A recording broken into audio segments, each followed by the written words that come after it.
દ્વારકાધીશ, જય માતાજી બધા મિત્રોને, કેમ છો મજામાં? તો આજે આપણે બનાવીશું ચણાના લોટની ઢોકળીનું શાક. તો શાક બનાવવા માટે આપણે લઈ લીધો છે ચણાનો લોટ અને આપણે લઈ લીધા છે બધા મસાલા. તો આપણે લઈ લીધા છે 2 ટમેટા, 2 ડુંગળી ને આ છે આપણે બધા મસાલા. તો આપણે પહેલાં તો આપણે ગેસ ચાલુ કરી અને આપણે તપેલી મૂકી દઈશું અને એમાં નાખી દઈશું થોડુંક તેલ.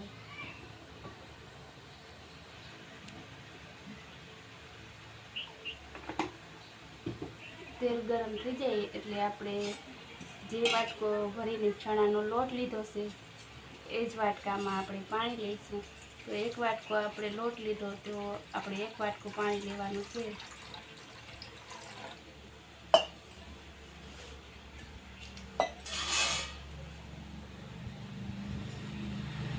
તો આપણું તેલ થોડું ગરમ થઈ ગયું છે તો આપણે એમાં પાણી નાખી દઈશું.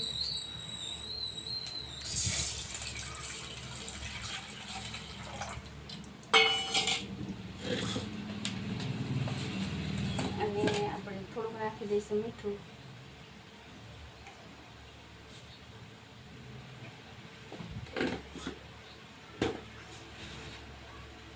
અને હવે નાખવાનું છે આપણે એમાં ચટણી.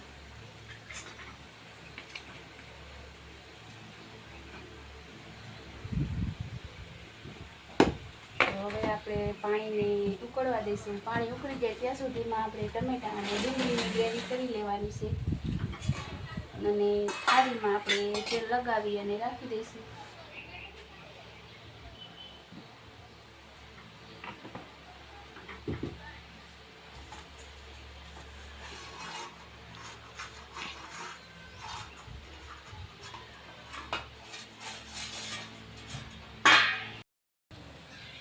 તો આપણે પાણી સરસ રીતે ઉકળી ગયું છે તો આપણે હવે ધીમે ધીમે ચણાનો લોટ નાખી દઈશું.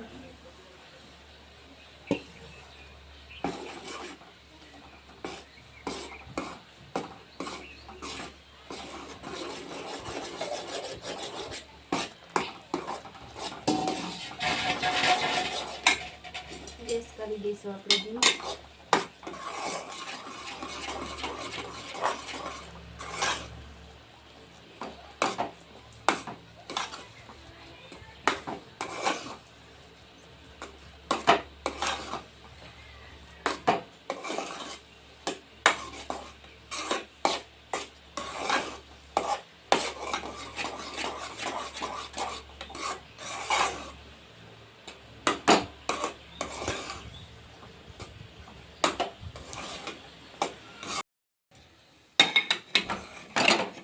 તો આપણો લોટ સરસ રીતે બફાઈ ગયો છે અને હવે આપણે ગેસ બંધ કરી અને થાળીમાં આપણે પાથરી દઈશું.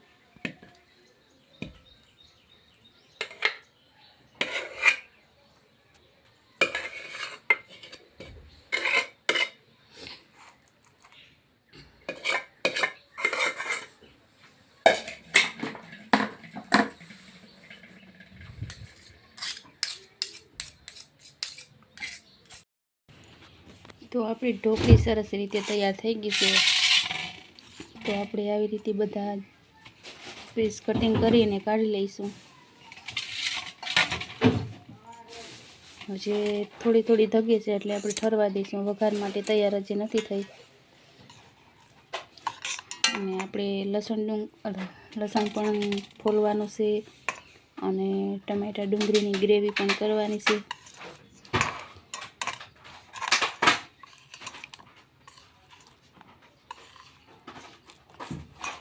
તો કેવી સરસ આપણી ઢોકળી બની છે જોઈ શકો છો. અને એટલું જ સરસ આપણું ઢોકળીનું શાક પણ બનશે.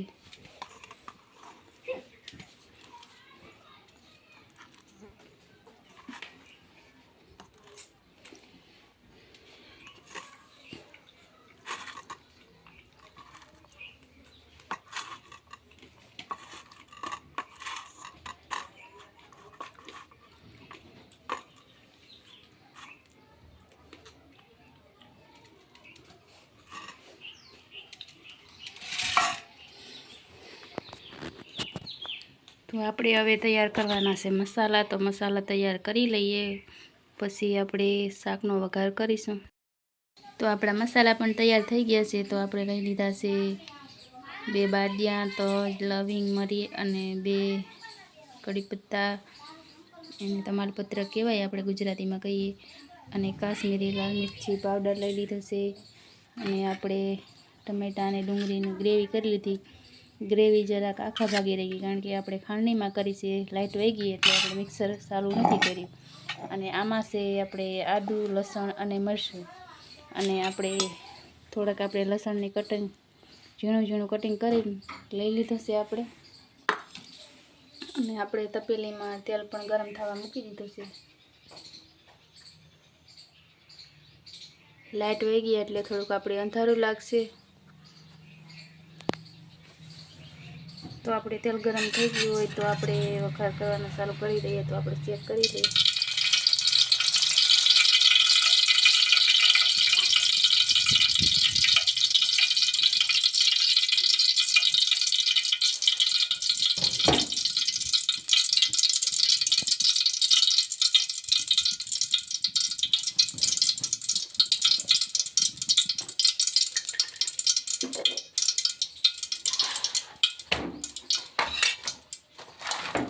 તો આપણું તેલ પણ ગરમ થઈ ગયું છે. તો આપણે એમાં નાખી દઈશું જીરું,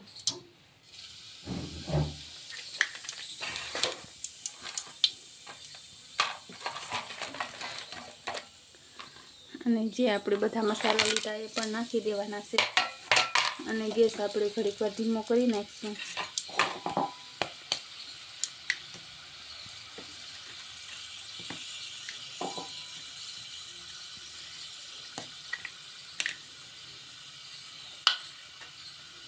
થોડીક આપણે હિંગ નાખી દેવાની છે. અને જે આપણે લસણ કટિંગ કરીને લીધું એ પણ નાખી દઈએ, એટલે તેલમાં સરસ રીતે ચડી જાય, એટલે કે પાકી જાય.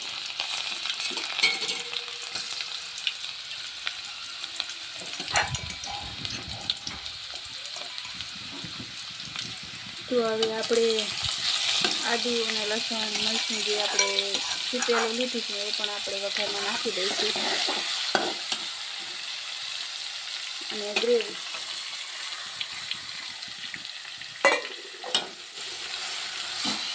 તો આપણે 5-10 મિનિટ આપણે ગ્રેવી ટમેટાની અને ડુંગળીની ગ્રેવી છે આપણે એને પાકવા દઈશું. તો આપણી ગ્રેવી સરસ રીતે પાકી ગઈ છે. તો આપણે એમાં મસાલા કરી લેવાના છે. હવે મસાલામાં આપણે પહેલાં તો નાખી દઈશું હળદર, અને થોડુંક આપણે મીઠું નાખી દઈશું. આપણે ઢોકળીમાં પણ મીઠું નાખીશું, એટલે આપણે આમાં ઓછું નાખવાનું.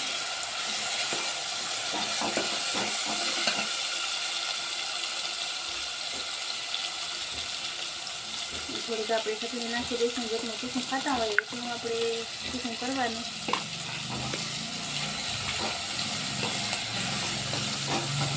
હજી આપણે આમાં કાશ્મીરી લાલ મિરચી પાવડર આવશે, અને એનાથી કલર સારો આવે.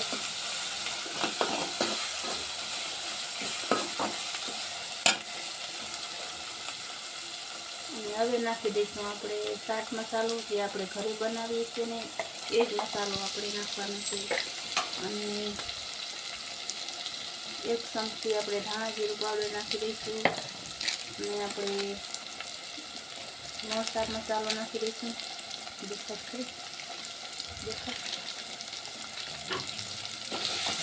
અને હવે આપણે નાખીશું એમાં કલર માટે કાશ્મીરી લાલ મિરચી પાવડર. તો આપણે સરસ કલર આવી જાય એ માટે આપણે કાશ્મીરી પાવડરનો ઉપયોગ કરવાનો છે. અને આપણે ઘરમાં દહીં હાજર હોય તો આપણે દહીં પણ નાખી શકીએ. મારે અત્યારે દહીં હાજર નથી એટલે આપણે અત્યારે દહીં નથી નાખતા. આપણો મસાલો બધો તૈયાર થઈ ગયો છે. તો હવે આપણે નાખી દઈશું ઢોકળી. તો ઢોકળી એકદમ સરસ ઠરી ગઈ અને કઠોળ પણ થઈ ગયું. થોડુંક પાણી નાખી દઈએ, પછી આપણે ઢોકળી નાખીએ.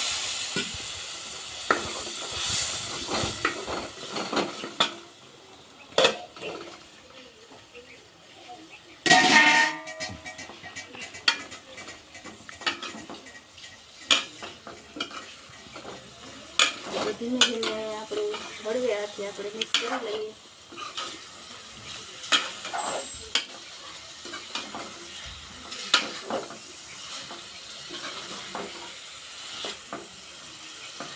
અને થોડુંક પાણી નાખી અને આપણે ઢાંકીને થોડીક વાર આપણે ચડવા દઈશું તો સરસ રીતે મસાલા મિક્સ થઈ જાય અને શાક સરસ રીતે પાકી જાય. તો આપણે છેલ્લે આપણે નાખીશું ધાણા.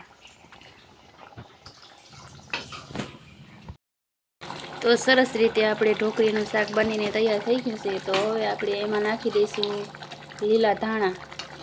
તો જોઈ શકો છો કેટલું સરસ આપણું શાક બની ગયું. અને આપણે જો ઘરમાં કાંઈ શાકભાજી ન હોય ત્યારે આપણે ચોક્કસથી આ બનાવી શકીએ.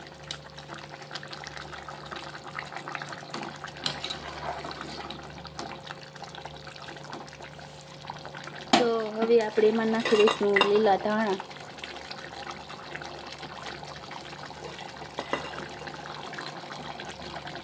ને અમારા મનીષાબેનને પણ ભૂખ લાગી ઢોકળીનો સુગંધ લઈને ક્યારે ટીપાઈને બેઠા છે, ઊભા છે. એટલે એને મોંમાં પણ પાણી આવે છે. એટલે એવું કે જલ્દી કરો મમ્મી, મારે કે જમવું છે.